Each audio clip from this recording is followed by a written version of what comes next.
नमस्कार बच्चों। आज से एक नया चैप्टर, नया अध्याय 8 चतुर्भुज क्वाड्रिलेटरल्स। चूंकि आज पहला दिन है तो क्वाड्रिलेटरल्स की बिल्कुल बेसिक जानकारी शून्य से हम ले रहे हैं। यस, देखिए जरा ये बच्चों जिसमें कोई विशेषता नहीं है उसको तो हम कहेंगे चतुर्भुज। जिनमें केवल 4 भुजाओं की एक बंद आकृति आप लोगों को नजर आ रही है, ए बी सी डी, ये तो है चतुर्भुज।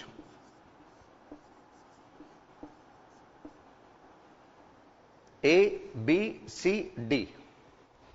और अगर इनमें कुछ विशेषता वाले हम अलग अलग फिगर बनाएं, चतुर्भुज ए बी सी डी, केवल खासियत ये ध्यान रखिए कि चारों जो कोण बन रहे हैं, कोण ए, कोण बी, कोण सी और कोण डी, इनका योग 360 डिग्री। चतुर्भुज के चारों कोणों का योग 360 डिग्री। हमारे 8.1 के पहले सवाल में ही ये बात लगेगी। यस, अब अलग अलग आकृतियां हम देख रहे हैं।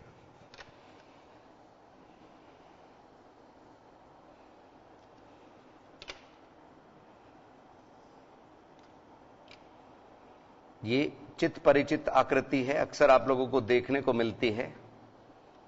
कौन सी आकृति है बच्चों ये? यस, चतुर्भुज। बहुत अच्छे, चतुर्भुज तो है, पर चतुर्भुज में कौन सी है? आयत, rectangle. P Q R S हम नाम लिख रहे हैं, और इसी को अगर हमने थोड़ा सा इस तरह से बना दिया,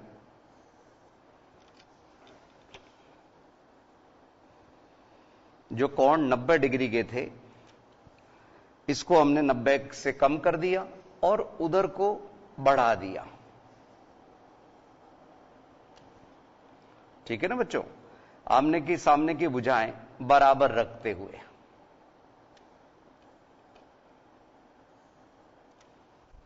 यहां पे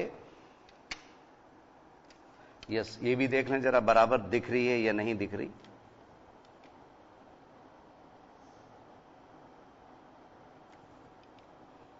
यस, इसमें ये छोटी थोड़ी सी नजर आ रही है। तो ये जो रेखा है ना बच्चों, ये दोनों समांतर होती हैं एक्चुअल में। ठीक है?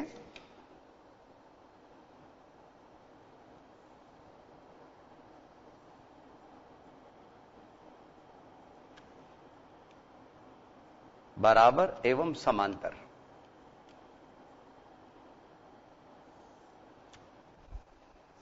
इसमें ए बी सी डी हम यहां लिख रहे हैं। ए बी सी डी ये भी है, ये चतुर्भुज था, लेकिन ये समांतर चतुर्भुज है। ठीक है बच्चों? पैरेललोग्राम बोलते हैं इंग्लिश में इसको, समांतर चतुर्भुज।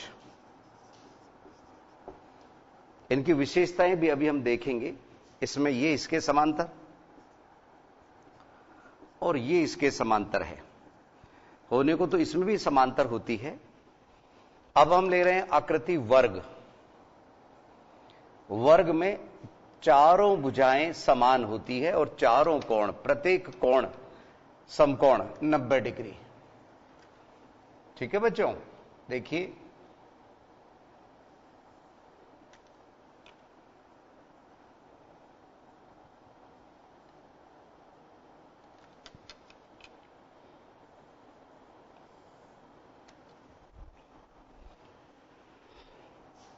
इसमें कहीं से भी हम स्टार्ट कर सकते हैं। एम एन ओ पी, ये कुछ अलग नाम हमने दे दिया। वर्ग, स्क्वायर। और वर्ग को अगर थोड़ा सा हमने तिरछा किया तो वो बनेगा रोम्बस। क्या बनेगा बच्चों? रोम्बस। रोम्बस को अगर आप समझो तो इस तरह से समझ लो।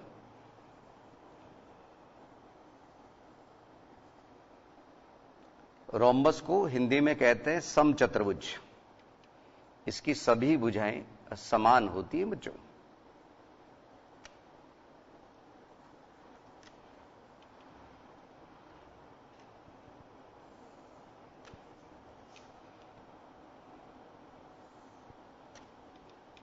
क्योंकि इसमें अगर हमने बेसिक कंसेप्ट नहीं समझे तो दिक्कत आएगी हमें। ठीक है ना बच्चों? देखिए, ई एफ जी एच, इसका भी नाम हम ABCD से बदल देते हैं जिससे आपको कोई कंफ्यूजन नहीं रहे।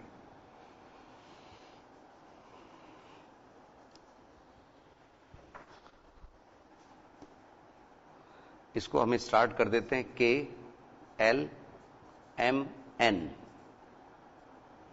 ठीक है, समांतर चतुर्भुज, ये वर्ग और ये समचतुर्भुज रोम्बस।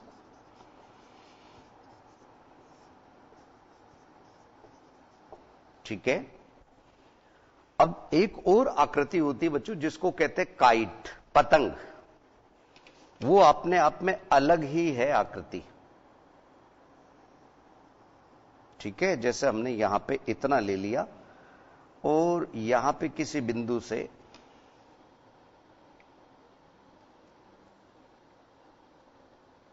यस, ये इधर और इधर, इसको इससे मिलाया, इसको इससे मिलाया,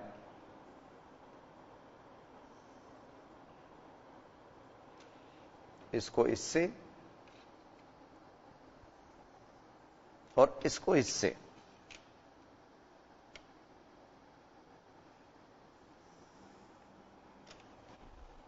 ठीक है, तो यहां ये जो आकृति है ये पतंग की आकृति है, काइट। इसमें हम ई से स्टार्ट कर देते हैं। ई से पहले किया है हमने स्टार्ट, तो कुछ और बिंदु ले लेते हैं। G H I J। ठीक है, ये काइट। आइए थोड़ी सी विशेषताएं देखें। जैसा मैंने आपसे कहा, चतुर्भुज क्वाड्रिलेटरल कोई विशेष इसके अंदर विशेषता नहीं होती है। एक बंद आकृति जिसके चारों अंतः कोणों का योग 360 डिग्री होता है। ठीक है, आयत और समांतर चतुर्भुज मिलती जुलती। ये देखो बच्चों, ये बेसिकली समांतर चतुर्भुज है। ठीक है, लेकिन इनमें समांतर चतुर्भुज की विशेषताओं के अलावा कुछ और विशेषताएं आ जाती है, इसलिए इनका नाम अलग अलग हो गया। एक को हमने आयत बोल दिया, एक को वर्ग बोल दिया, एक को समांतर चतुर्भुज, एक समचतुर्भुज। तो इसमें आयत में क्या होती है, आमने सामने की भुजाएं बराबर, ये इसके बराबर, ये इसके बराबर। प्रत्येक कोण समकोण होता है, प्रत्येक कोण समकोण होता है। जबकि समांतर चतुर्भुज में आमने सामने की भुजाएं बराबर तो होती ही है, समांतर भी होती हैं। जहां तक कोणों की बात है, आमने सामने के कोण बराबर होते हैं। यहां तो प्रत्येक कोण समकोण था, यहां केवल आमने सामने के कोण बराबर होते हैं। ये कोण इसके बराबर, ये कोण इसके बराबर। और साथ ही साथ ये जो कोण होते हैं, इन दोनों कोणों का योग 180 डिग्री होता है, संपूरक होते हैं ये। ठीक है ना, ध्यान रखिए। इनको हमने 6th चैप्टर में पढ़ा था कि ये तिर्यक रेखा के एक ही ओर बने कोण हैं। तो इनका योग कितना होता है बच्चों? 180। पेज नंबर 119 पे दिया हुआ है आप लोगों के कि तिर्यक रेखा के एक ही ओर अंतः कोणों को क्या क्या कहते हैं। क्रमागत अंतः कोण भी कहते हैं, संबंधित कोण अलाइड एंगल्स भी कहते हैं, सह अंतः कोण को इंटीरियर एंगल भी कहते हैं। ये और ये कोण, इनके नाम मैं बता रहा हूं। को इंटीरियर एंगल, सह अंतः कोण, आदि आदि नाम है इनका। टोटल 180 डिग्री होता है। यस, विकर्ण के बारे में भी बात करेंगे। इसके जो विकर्ण है, डायगोनल्स है, वो बराबर होते हैं। PR अगर 10 सेमी है तो QS भी 10 सेमी होगा। ठीक है, और एक दूसरे का समद्विभाजन भी करते हैं, पर 90 पे नहीं करते, 90 डिग्री पे नहीं काटते एक दूसरे को। इनके वर्ग भी बराबर, इनके वर्ग क्या, डायगोनल्स भी बराबर होते हैं, विकर्ण भी बराबर होते हैं वर्ग में, और एक दूसरे को 90 पे समद्विभाजित करते हैं। इन दोनों में विकर्ण एक दूसरे को 90 डिग्री पे समद्विभाजित करते हैं। आयत और समांतर चतुर्भुज, इनमें विकर्ण केवल समद्विभाजित करते हैं, केवल समद्विभाजित करते हैं। ठीक है। बाइसेक्टर, इनमें बाइसेक्टर 90 पे, इनमें केवल बाइसेक्ट करते हैं। ठीक है। प्रत्येक कोण समकोण होता है, जहां वर्ग बोल दिया, चारों भुजाएं बराबर, हम उसमें यूज ले सकते हैं। 90 डिग्री का कोण हम काम में ले सकते हैं। और विकर्ण जो है ना वर्ग के, वो बराबर होते हैं। वर्ग के विकर्ण बराबर होते हैं, ध्यान रखिए। चतुर्भुज, आयत, वर्ग, समांतर चतुर्भुज, समचतुर्भुज और पतंग, काइट वाली ये आकृतियां, इनको थोड़ा इस मॉडल से भी हम समझा देते हैं बच्चों, देखिएगा जरा ध्यान से। यस, इधर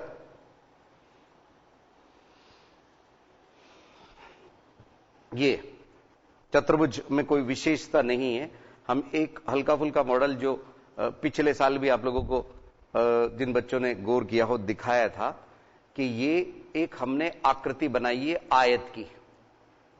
ठीक है। आयत की विशेषता में अभी एक बार फिर से दोहरा लेते हैं। केवल ये पार्ट देखिए आप, आमने सामने की भुजा बराबर, ये इसके बराबर, ये इसके बराबर, प्रत्येक कोण 90 डिग्री, चारों 90 डिग्री के कोण हो गए। विकर्ण इनको कहते हैं बच्चों, यहां से यहां, ये से ये बराबर होते हैं। और अगर मैंने इसके विकर्ण जो अभी समान थे, अगर ऐसे बना दिया इस तरह से, तो ऐसे बनाने पे विकर्ण असमान हो गए, लेकिन आमने सामने की भुजा अभी भी बराबर है। क्या आप बता सकते हो ये कौन सी आकृति बनी है ऐसे आयत से, इस तरह से बनाने पे? समांतर चतुर्भुज। और समांतर चतुर्भुज की विशेषताएं अभी अभी हमने सभी ली थी। अब मैं वर्ग बनाने की कोशिश कर रहा हूं बच्चों। वर्ग को अगर हम इसी तरह से चेंज करेंगे, वर्ग में चारों भुजाएं बराबर, तो हम इस तरह से आकृति बनाने की कोशिश कर रहे हैं जिसमें चारों भुजाएं बराबर हो जाए। केवल बीच वाली जगह ही आप लोगों को देखना है। ठीक है। संभवतः ये वर्ग जैसे आकृति बन गई। प्रत्येक कोण 90 डिग्री, ये बच्चों इसलिए बता रहे हैं, आप स्कूल में इस तरह के मॉडल्स बना सकते हैं और हमारे शिक्षक साथी बच्चों से बनवा के और सभी बच्चों के सामने अलग अलग बच्चों को अलग अलग आकृतियों की विशेषताएं बोलने की जिम्मेदारी भी दे सकते हैं, तो वो रोचकता आ जाएगी अपने आप ही। तो हम बात कर रहे थे वर्ग की, चारों भुजाएं बराबर, प्रत्येक कोण 90 डिग्री, समकोण, विकर्ण बराबर होते हैं, विकर्ण समान होते हैं। और विकर्ण अगर आप देखेंगे तो एक दूसरे को 90 पे डिग्री पे कट करते हुए नजर आएंगे, न केवल समद्विभाजन बल्कि 90 पे, यानी कि परपेंडिकुलर बाइसेक्टर होते हैं। ठीक है। और इसके विकर्ण अगर हम असमान करेंगे तो इस तरह की जो आकृति बनी ना बच्चों, वो समचतुर्भुज है। क्या है? समचतुर्भुज। वो ऐसे भी दिखाई जा सकती है और ऐसे भी आपको दिखाई जा सकती है, जैसे ये। और अक्सर आप लोग एक काजू की कतली की मिठाई आप लोगों ने देखी होगी, वो इसी की जैसी होती है, समचतुर्भुज की जैसे, बस इसमें विकर्ण छोटे बड़े होते हैं, बराबर तो नहीं होते हैं, ये ध्यान रखिए। पर एक दूसरे का परपेंडिकुलर बाइसेक्टर करते हैं, मींस 90 पे एक दूसरे को कट करते हैं। तो संभवतः ये सभी आकृतियों के बारे में आप लोगों को समझ आ गया होगा। पतंग एक अपने आप में अलग आकृति है। इसमें क्या होता है, ये 90 पे जो विकर्ण होते हैं ना, वो 90 डिग्री पे एक दूसरे को कट करते हैं। और केवल समद्विभाजन जो होता है ना, वो एक ही विकर्ण का होता है, दूसरे का नहीं होता है। और इनमें ये दोनों सर्वांगसम और ये दोनों सर्वांगसम होते हैं। जबकि अगर हम समचतुर्भुज को देखें, दोनों विकर्ण खींचने पे चारों जो है सर्वांगसम होते हैं, चारों त्रिभुज। वर्ग में भी चारों त्रिभुज सर्वांगसम होते हैं। जबकि अगर हम यहां पे एक विकर्ण बनाएं तो ये दोनों सर्वांगसम होते हैं। अगर दूसरा मैं बना दूं तो चारों सर्वांगसम नहीं होते। आमने सामने के जो त्रिभुज है वो सर्वांगसम होते हैं, ये इसके सर्वांगसम, ये इसके सर्वांगसम। रही बात समांतर चतुर्भुज की, तो इसके जो विकर्ण जैसे इसमें आमने सामने के सर्वांग सम हुए थे वैसे ही इसमें है। तो ये ध्यान रखिए, समांतर चतुर्भुज, आयत, वर्ग और समचतुर्भुज। अब हम आप लोगों को सीधे 8.1 एक्सरसाइज में लिए चलते हैं। बीच बीच की प्रमेय जरूर हम आप लोगों को बताना चाहेंगे बच्चों। पेज नंबर ये स्टार्ट होता है 162 पेज नंबर पे, चतुर्भुज 162 पेज नंबर से स्टार्ट है। देखिए, यस, आप थोड़ी सी अभी जो हमने ये विशेषताएं बताई इस आधार पे शुरुआती दौर पे, जैसे पेज नंबर 164 पे अलग अलग चतुर्भुज आप लोगों को दिखाई दे रहे होंगे, उनको पहचानिए, कौन सा समांतर चतुर्भुज है, कौन सा समचतुर्भुज है, आदि आदि। ठीक है ना बच्चों? चतुर्भुजों के प्रकार, चतुर्भुज के प्रकार उसमें हेडिंग दिया हुआ है। तो मिलते हैं बच्चों, उनको देखिए 1-2 मिनट के अंतराल के बाद।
बार पुनः स्वागत है आईसीटी के लाइव क्लासेस में। बच्चों, अब ये प्रमेय, इनके स्टेटमेंट जरूर आप समझ लीजिए क्योंकि ये बीच बीच में काम आते हैं बच्चों हमारे। तो पेज नंबर 167 पे आपको 8.1, 8.2, 8.1, 8.2 दो प्रमेय नजर आएगी कि किसी समांतर चतुर्भुज का एक विकर्ण उसे दो सर्वांग सम त्रिभुजों में विभक्त करता है। ये अभी अभी मैंने बताई भी थी आप लोगों को। किसी भी समांतर चतुर्भुज का अगर हम एक विकर्ण बनाएं, कोई सा भी एक विकर्ण, तो वो दो सर्वांग सम त्रिभुजों में विभक्त करता है। 8.2 प्रमेय, एक समांतर चतुर्भुज के सम्मुख भुजाएं बराबर होती है। ठीक है, तो ये कोई नई बात अगर आएगी तो हम डिटेल में समझाएंगे। पुनः देखिए 8.1 विकर्ण उसको दो सर्वांग समत्रिभुजों में विभक्त करता है। 8.2 आमने सामने की भुजाएं अब बराबर होती समांतर चतुर्भुज में।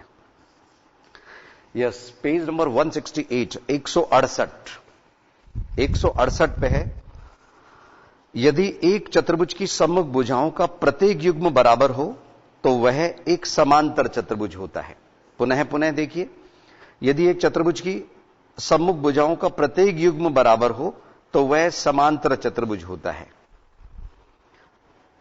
ठीक है, ये प्रमेय बच्चों हमारे सवालों को सिद्ध करने में काम में आती हैं। 8.3 आमने सामने की भुजाओं का अगर पेयर हमने बराबर सिद्ध कर दिया तो उस चतुर्भुज को हम समांतर चतुर्भुज कह सकते हैं। ध्यान रखिए, सम्मुख भुजाओं का प्रत्येक युग्म बराबर हो, और इसी में 8.4 कह रही है समांतर चतुर्भुज के सम्मुख कोण बराबर होते हैं, आमने सामने के कोण बराबर होते हैं। ध्यान रखिएगा। अब नेक्स्ट पेज नंबर 169 पे, यदि एक चतुर्भुज के सम्मुख कोणों का प्रत्येक युग्म बराबर हो तो वह समांतर चतुर्भुज होता है। एक दूसरे की रिवर्स बात है बच्चों। इसमें क्या बोला था? कोण बराबर होते हैं समांतर चतुर्भुज के। यहां क्या कह रहा है कि यदि सम्मुख कोण का प्रत्येक युग्म बराबर हो तो वह समांतर चतुर्भुज होता है, वह समांतर चतुर्भुज होता है।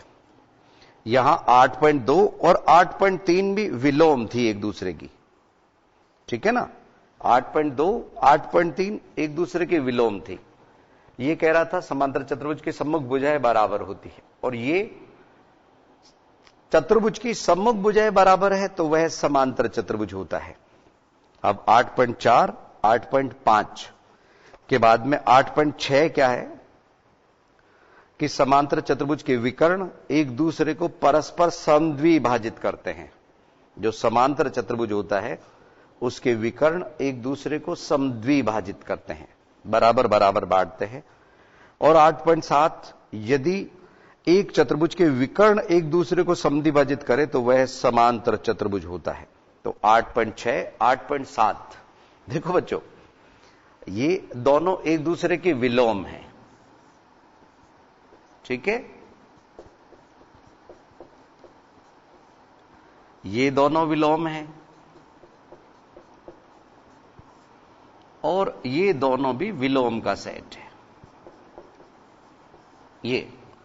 ये हमने सभी विशेषताएं देखी प्रमेय के अंदाज से। विशेषताएं भी मान सकते हैं, इनको प्रमेय नाम दिया गया है कि किसी समांतर चतुर्भुज का एक विकर्ण दो सर्वांग समत्रिभुजों में विभाजित करता है। ये अलग थी, बाकी सभी पेयर से थी। 8.2 8.3 ये सम्मुख भुजाओं पे आधारित थी, सम्मुख कोणों पे आधारित थी। और 8.6 7 अभी हमने बताया समांतर चतुर्भुज के विकर्ण एक दूसरे को समद्विभाजित करते हैं, और किसी चतुर्भुज के अगर विकर्ण समद्विभाजित करते हैं तो वह क्या होता है? समांतर चतुर्भुज।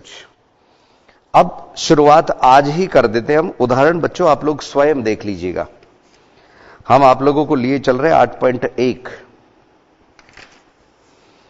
प्रश्नावली 8.1 देखिए।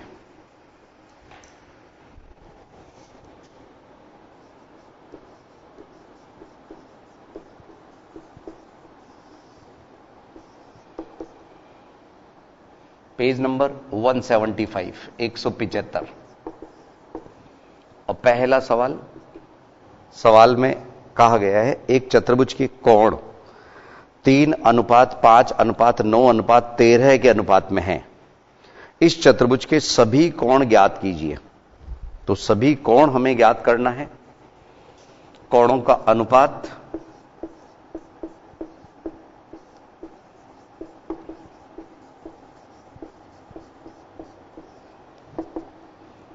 तीन 3:5:9:13 है। फिर से सुनिए, 3:5:9:13 है। तो सभी कोण ज्ञात करने हैं। कैसे, समझिए। मान लो चतुर्भुज का नाम हमने ABCD मान लिया, तो माना कोण ए बराबर 3x, कोण बी 5x, कोण सी 9x और कोण डी 13x।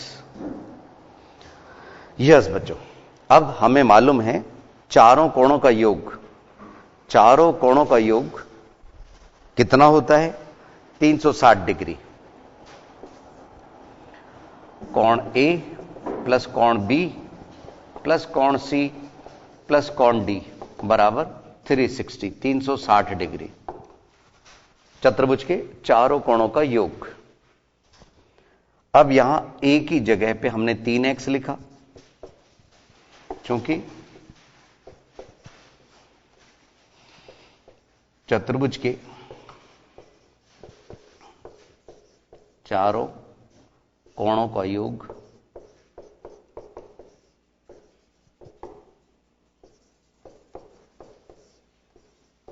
360 डिग्री होता है। इसलिए कोण ए प्लस कोण बी प्लस कोण सी प्लस कोण डी बराबर 360। अब बी की जगह पे 5x, सी की जगह पे 9x और डी की जगह पे 13x। इन सभी मान को जोड़ते हैं हम। 5 और 3 8, 8 और 9 17, 17 और 13 30। 30x is equal to 360। हमारा टारगेट x का मान निकालना होता है बच्चों। तो x बराबर 360 डिवाइडेड बाई 30, 0 से 0 कट गया और 36 में 3 का भाग 12 बार आया, यानी x का मान 12 है। क्या बोला बच्चों मैंने? x का मान 12 है। बस इसलिए कोण A बराबर 3x, तो 3 गुणा 12 है बराबर 36 डिग्री। कोण B बराबर 5x, यानी 5 गुणा 12 बराबर 60 डिग्री। और कोण C बराबर 9x, 9 गुणा 12 बराबर 108 डिग्री। और कोण D बराबर 13 गुणा 13x लिख दीजिए पहले तो। 13x बराबर 13 गुणा 12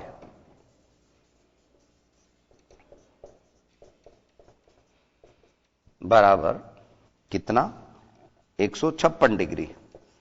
अब बच्चों हम आपसे एक बात पूछना चाहेंगे, अगर मैं सभी कोणों का योग करूं तो कितना आएगा? 360 डिग्री आएगा, बिल्कुल। तो क्रॉस टैली भी कर सकते हो। 6 और 6 12 और 8 20 का 0, हंसल लगी 2, 5 और 2 7, 7 और 9 16, हंसल लगी 1, 1 1 2 और 1 3, 360 डिग्री, 360 डिग्री। उतार लीजिए जल्दी से।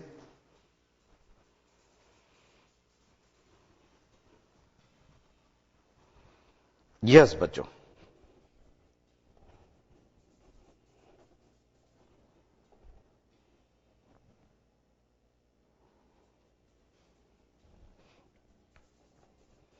अब इसी में अगर कोई दूसरा सवाल इस तरह से होता, मान लीजिए ये सवाल हम कोई मन से बना रहे हैं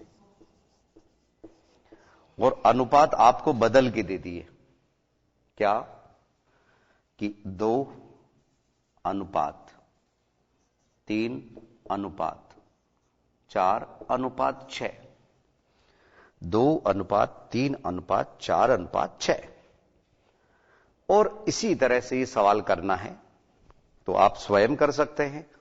कैसे? कोण A मान लिया 2x, B 3x, C 4x और D 6x। तो चारों कोणों का योग x के रूप में 4 और 6 10 और 5 15x। तो यहां पे 15x बराबर 360 आया था, 360 बटे 30, 30x बराबर 360 था तो 30 बटे में गया था। यहां 15x बराबर 60 है तो x का मान इसका डबल 24 डिग्री आ जाएगा, और 24 को इन्हीं सभी से गुणा करने पे हमारे वो कोण प्राप्त हो जाएंगे। ठीक है ना बच्चों, ये सबसे बड़ा कोण 24 गुणा 6 144 डिग्री का, 24 चौक क्षण में 24 तिया 72 और 24 दुनिया 48 डिग्री। तो संभवतः ये पूरी बात आप लोगों को समझ आ रही होगी। इसमें बच्चों ये चतुर्भुज में एक चक्रीय चतुर्भुज वगैरह ऐसे चतुर्भुज और है जो आप लोग वो जब सर्किल आएगा ना एक वृत्त वाला, उसमें पढ़ेंगे कुछ। ठीक है, 10th में तो है ही वो, 9th में भी कुछ संभावनाएं हैं। तो बच्चों ये संभवतः पहला आपको ये आ गया होगा, और चतुर्भुज के सभी प्रकार एक बार बुक से आप जरूर देख लीजिएगा प्रमेय के साथ में। तो आज के लिए इतना ही, अगली क्लास में कुछ नया लेके हम फिर हाजिर होंगे। नमस्कार।